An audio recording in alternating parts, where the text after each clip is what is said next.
Assalomu alaykum rais boylarim.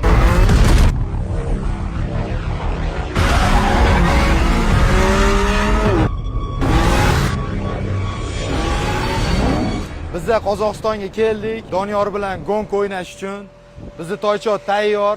Biz shunaqa qilib mashinani qiynaymiz. Osmondan tashavarish yo bo'lmasam axlat musir yo'llardan yurishmas. Bu mashina qiynaldi deb o'ylayotgan bo'lsanglar adashasizlar. Bu mashina hozir kayf qildi va dash kayf qiladi.